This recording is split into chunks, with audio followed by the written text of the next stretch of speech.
Two people are behind bars in Boyle County, charged with 3 counts of first-degree criminal abuse of a child 12 years or younger after investigators found their family living in a shed with what they're calling, quote, unfit living conditions. The Parks and Recreation Department is dealing with $3,000 worth of damage here in downtown Lexington. We'll tell you what was taken from Thoroughbred Park coming up.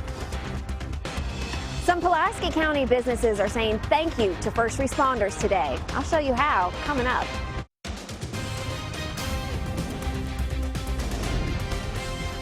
This is WKYT News at Noon. Good afternoon. Bill Bryan and Barbara Bailey here. Welcome to WKYT News at Noon.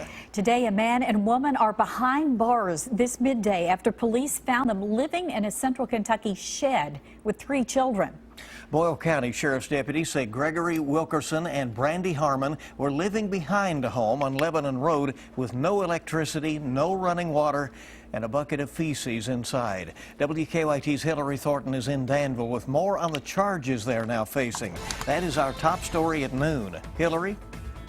Investigators say when they got out here to Lebanon Road, they found a family living in a shed with what they're calling unfit living conditions. Social Services and the Boyle County Sheriff's Office were called out to the Lebanon Road area for a report of neglected children. There they say they found 44-year-old Gregory Wilkerson and 25-year-old Brandy Harmon living in this building behind Wilkerson's sister's home with 3 children. His sister did not want to talk on camera, but says she knew they were living there and had even talked to them about their, quote, housekeeping. Deputies say the shed they were found in did not have any running water or electricity. However, Wilkerson's sister says it does because it runs off of her home. Investigators say there was a bucket containing human feces that Wilkerson's sister says the family only used at night when she locked her house. Deputies say all 3 children were taken to a local hospital to be treated for extreme rashes and bed bug bites. Now, both Wilkerson and Harmon are in jail, charged with 3 counts of first-degree criminal abuse of a child 12 years or younger. In Boyle County, Hillary Thornton, WKYT. Hillary, thank you. Wilkerson also had a child support warrant out of Lincoln County and was charged with possession of marijuana as well. Police are searching for whoever's behind the theft and vandalism of fountain heads in Lexington. It happened at Thoroughbred Park at the corner of Main and Midland near downtown. WKYT's Andrea Walker has the latest on the investigation in this Crime Tracker report. Andrea? According to Lexington police, the thieves hit Thoroughbred Park sometime between 10 a.m. Sunday and 9 a.m. Monday morning. They say during that time, someone stole 20 fountain heads and damaged 7 others. Police tell us each fountain head costs about $130 to replace. If you do the math, that adds up to more than $3,500 to right this wrong, a price locals would rather not have to pay. It's going to cost the taxpayers more to get them put back on, and since I'm a taxpayer here in town, I'd rather have my taxes go for other things, education, roads, than have to come out and fix a public park. Lexington police and Parks and Rec officials tell us this isn't the first time something like this has happened at Thoroughbred Park. Now, unfortunately, there's no video surveillance in this area, so Lexington police have no suspects at this time. In Lexington, Andrea Walker, WKYT. Andrea, thank you. And we'll have reaction from Parks and Recreation officials later this afternoon right here on WKYT. A second Bell County escapee is back behind bars this midday. Bobby Holman was arrested in Bell County last night. The jailer now says Gary Mills has also been recaptured. Police say Holman, Mills, and Raymond Farr walked out a door that was opened to cool down the jail. Police are still looking for Farr. It's another day of rain chances in the bluegrass. Showers and storms will be popping up this afternoon. Some of those could drop some heavy amounts of water, could cause some flooding in some areas. It's tomorrow we're really watching. WKYT meteorologist Micah Harris live at our First Alert Weather Center. Yeah, and we're looking at those hit and miss showers and thunderstorms again today. Not everybody will see the rain, but if you do, heavy downpours will be likely and some lightning and strong winds. Now, as we track off toward tomorrow, like Bill was talking about, Yeah, that's where it looks like it's pretty widespread. We have a couple of showers out there right now. And two of those over just to the southern portions of Mount Sterling. You go across the bypass, southern portion of that area, and then work your way down 460. That's where we're seeing a couple of the showers. Also one just south of North Middletown, which, by the way, in between Paris and North Middletown, along 460, we actually have a big-time crash. A semi has crashed along 460 in between Paris and North Middletown. Trying to travel 460, it is going to be closed for a few more hours. We'll have an update on that in just a few minutes. 89 degrees, more hit and miss today. And then the focus of the forecast, that widespread rain tomorrow. How much rain are we expecting? Do we see any flooding concerns or any severe weather? I'll answer those questions in your full forecast in just a few minutes. Micah, thank you. The Democratic National Convention made history with the nomination of Hillary Clinton as the first woman to capture the party's nomination for president. It was an emotional night with more potential drama in store for tonight. Jamie Yukas has this report on Campaign 2016 from Philadelphia. Emotion spilled over as Senator Bernie Sanders moved to seal the nomination. And I move that Hillary Clinton be selected as the nominee of the Democratic Party. With that, Clinton smashed through the gender barrier as the first woman to lead a major party in the race for the White House. Bill Clinton turned on the charm with a deeply personal testimonial for his wife. You should elect her because she'll never quit when the going gets tough. She'll never quit on you. Hello, Philadelphia. And the nominee herself tuned in by satellite. We just put the biggest crack in that glass ceiling yet. Here, Hillary Clinton's running mate did a test run ahead of a speech tonight that will put him in the biggest spotlight yet. Virginia Senator Tim Kaine steps up to the convention stage, as does current Vice President Joe Biden. And after last night's focus on victims of gun violence, members of law enforcement will have their turn, including former Philadelphia Police Commissioner Charles Ramsey. How do we bridge the gap between police and community that does exist in some communities? It will also be an important moment for tonight's featured speaker, President Barack Obama. The White House says the president has stayed up late into the night, fine-tuning his case for Clinton, as well as his personal legacy. Jamie Yukas, CBS News, Philadelphia. Now, the White House says President Obama called Sanders after the roll call to congratulate him on the race and his work to unite Democrats. Back here in Kentucky, two separate appreciation events are being held today for first responders down in the southern Kentucky area. WKYT's Michelle Chamberlain is in Pulaski County to show us how they're being honored. Michelle? Yeah, those businesses are saying thank you to first responders today. The Gold Star Chili here in Somerset is saying thank you by offering all first responders a free meal. Mustard on those? Mustard, no onion. Gold Star is teaming up with Silent Guard today for what they're calling First Responder Appreciation Day. Until 9 o'clock tonight, all Pulaski County first responders can stop by and get a free meal. Barbara Sears is part owner and says following the recent shootings of police officers in Dallas, Baton Rouge, and Kansas City, she and her co-owners were frustrated and wanted to say thank you to the county's first responders. We just want all the first responders to know that they have the support of our community. They have our support.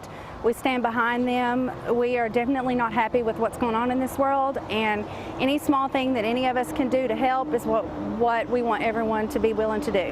Now, Barbara is expecting and hoping for a large turnout today, also in the community of Somerset, over at Pulaski County Courthouse until 1 o'clock this afternoon. The first 100 police officers who show up will receive a free Jimmy John sub. In Pulaski County, Michelle Chamberlain, WKYT. Michelle, thank you. And the community there is also asked to honk their horns at 12:15 this afternoon, about 8 minutes away, to show local officers their support. Well, U.S. Senator Rand Paul is continuing his town hall trek across the Commonwealth this midday. It includes a stop here in Lexington, and that's just over an hour away. He visited Campton this morning and is in Stanton here at midday. He'll be at Lexington's Central Library at 1:30 before heading on to Shelbyville. His challenger, the Democratic nominee for the U.S. Senate, Lexington Mayor Jim Gray, has also been campaigning this week. He laid out his vision for improving the economy of coal country in Pikeville. Walmart is calling it a game changer. Select stores will now shop for you, and it's for free. The grocery chain will now let customers shop online at walmart.com. Customers pick what they want and what time they want to pick it up, and a Walmart employee will bring it to your car. A Walmart manager says this is a great way to shop for people who are on the move. We have one customer, our very first customer, she has a special needs child, and she was just ecstatic about it, ranting and raving on her Facebook about how much she loved it, about how easy it makes her life because she never has to unload him out of the car. You know, she just puts him in the car, shows up, we put everything for her, and she goes home. The service doesn't yet include everything Walmart has to offer, but you can get health and beauty items and back-to-school supplies. Could make a big difference for a lot of people. Keep it here now on WKYT. Just a week before the Olympic Games are set to open in Rio, athletes are complaining about their housing accommodations. We'll have the latest coming up on Kentucky's #1 Midday News. Also ahead, Han Solo has cheated death many times in the Star Wars movies, but one close call happened in real life for actor Harrison Ford. Why director J.J. Abrams calls his injury a blessing. Next on WKYT. Welcome back to WKYT News at noon. All Baltimore police officers are off the hook now in the death of Freddie Gray. Prosecutors dropped charges against 3 remaining officers this morning. A judge had already acquitted 3 others in the case, and a 4th officer's case ended in a mistrial. Prosecutors had said Gray, who was black, was illegally arrested and that officers did not buckle him into a seatbelt in the back of a police van. He was critically injured in the van and later died. Gray's death added fuel to the growing Black Lives Matter movement, caused some of the worst riots seen in Baltimore in decades. The group behind a demonstration in Dallas that ended in a deadly ambush is planning a silent march to protest police treatment of blacks. The founder of Next Generation Action Network says that the march Friday night is intended to keep the pressure on Dallas police to respond to protesters' demands for changes. What started as a peaceful protest earlier this month turned violent when Army veteran Micah Johnson opened fire, killing 5 officers. He was later killed by police. Just days before the start of the Summer Olympic Games in Rio, the Olympic Organizing Committee now admits only about half of the buildings at the Athletes' Village have passed safety tests. An emergency task force of 630 electricians, plumbers, and masons are said to be working around the clock now to try to get things up and running. 2 days ago, the Australian delegation of athletes refused to move into the facility, citing blocked-up toilets, leaky pipes, and exposed wires. Officials say they expect everything to be ready by tomorrow. Now working around the room, trying to get it at the wire now. Yeah, exactly. There was a disturbance in the force for actor Harrison Ford, who was involved in a workplace accident on the set of Star Wars. Ford broke his leg on the set in 2015 while filming The Force Awakens. A heavy hydraulic door on the Millennium Falcon crushed Ford's leg. A safety expert says he could have been killed. A British subsidiary of Disney has pleaded guilty to 2 counts of breaching safety regulations related to the accident. Director J.J. Abrams says Ford's injury was a blessing in disguise since it gave him time to tweak Han Solo's storyline. The man who shot Ronald Reagan will soon be freed. I'm Weijia Zhang in Washington with that story coming up. We have a couple of showers sparking up right now. Now, as we get it throughout the night and into tomorrow, that's when that flash flood threat really increases. I'm going to go over that and show you when that begins coming up. Now, your zone-by-zone forecast with meteorologist Micah Harris. Starting to see some of those showers spark up at this moment. No thunderstorms outside right now, but we do have a few showers putting down pretty heavy downpours at this moment. What you're seeing back towards 65 Little Complex is falling apart, but we'll see that reignite here in just the next couple of hours. You work your way down toward the Mountain Parkway. We have a couple of blips there in the mountainous region of southeastern Kentucky, but this is an area that we need to watch here in the next couple of hours. Things are already sparking up, and you see that across 460 going through Montgomery County and just north of Winchester there in Clark County. A possibility of getting a couple of showers there. One heavy downpour just south of Campton, and that is rolling over toward the east. So if you're sitting in far eastern portions down the Mountain Parkway, far eastern portions of Wolfe County. That's going to be rolling right through you guys. Next in line will be Syersville, seeing one spark up at Syersville and also West Liberty at this moment. So that's what we're going to be looking for. Hit and miss once again the rest of the afternoon off into the evening hours. And yesterday, the day before, Lexington has picked up on some rain. It lasts about 30 minutes and then moves on, and then we haven't seen anything after that. So that's just the way it's going to be the rest of the day off into the evening hours, trying to plan grilling out, going out to the ball fields. Depending on if you've picked up rain lately or not, will depend on if the ball fields are good to go. But most of this rain is just beneficial rain. I mean, it's really nice rain on the yards, and it also cools temperatures off. That's key. We head throughout the night and into tomorrow. Look at the chances of rain still overnight and into tomorrow, because that's when things start to ramp up, and that's when you can expect pretty heavy downpours. Some of us will deal with some thunder overnight into tomorrow morning. Do not expect severe weather out of this as you're going to bed later on tonight. But nonetheless, when you wake up tomorrow morning, more than likely your driveways will be wet and maybe even some rain falling on you as you walk outside early in the morning. Now through Friday, 1 to 2 inches of rain. Almost looks like a given for everybody. I mean, some pretty heavy rain along the way, but even 3 to even 4 inches showing up in some spots. Southeastern Kentucky, go down towards southern Kentucky, Cumberland Parkway, Howell Rogers Parkway. I mean, those areas look like they could get the bullseye of this heavy rainfall. So storms will be likely tomorrow, starting off in the morning, spotty in the morning, hit and miss. Not everybody sees them in the morning, and then afternoon it looks like virtually everybody gets in on the mix. And that goes through your Thursday night too. Now Friday into Saturday and Sunday, still looking at new data, still no change of plans, 40% chance rain, kind of like today where it's hit and miss. So I would still stick to your plans on Friday, Saturday, and Sunday, but know this, there's a lot of events going on this weekend. And just know this, the temperatures will feel much better, low to mid 80s. We will take that, but it still looks like some hit and miss thunderstorms. So you might have to plan around those. Wait 30 minutes, an hour, let them pass by, and then have the Think rest of it of as a little game, dodging it all. There you Dodge go. the storm. Dodge showers. Like Yes. Yeah. Some quick hitters, There you hopefully. go. Yeah, thank you, Micah. We're coming back on WKYT News in just a moment. The United States rolls out. A former cat is leading the way. And another former cat has learned to take success and failure in stride. Dave Baker's next with sports. And we check stocks as we head to break this afternoon. And it's a mixed situation again today. The Dow is off some, NASDAQ up a bit, and the S&P 500 down a little.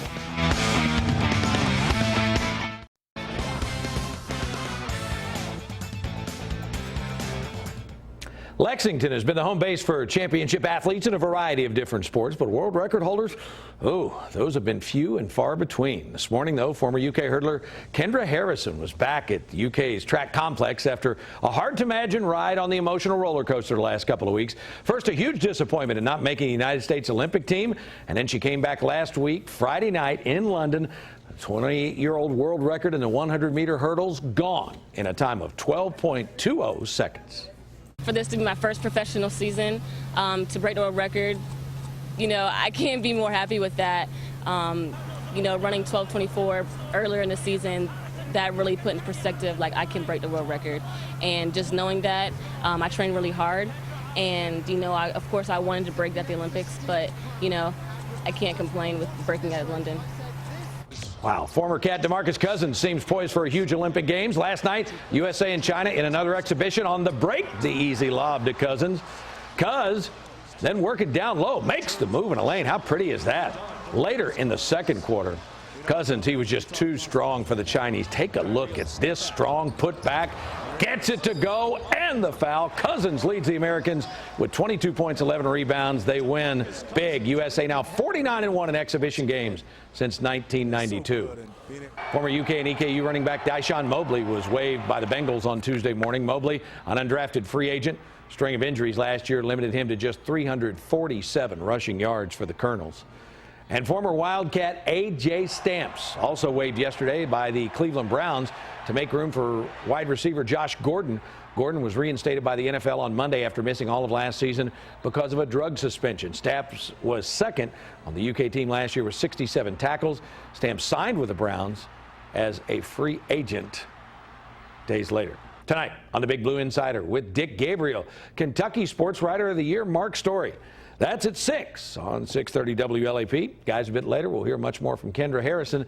That more is straight ahead, but for now, that's a look at sports on your Wednesday. Dave, as always, thank you very much, and we hope you'll keep it here for the next half hour of WKYT News at noon. An update on the wife of a former state official who was seriously injured in a bike crash during the Tour de France. I'm Phil Pendleton in Laurel County at 12:30. Neighbors called 911 when a man claiming to be a federal agent started knocking on their doors in the middle of the night. Friday's Mega Millions jackpot is $20 million, and tonight's Powerball jackpot is now $422 million.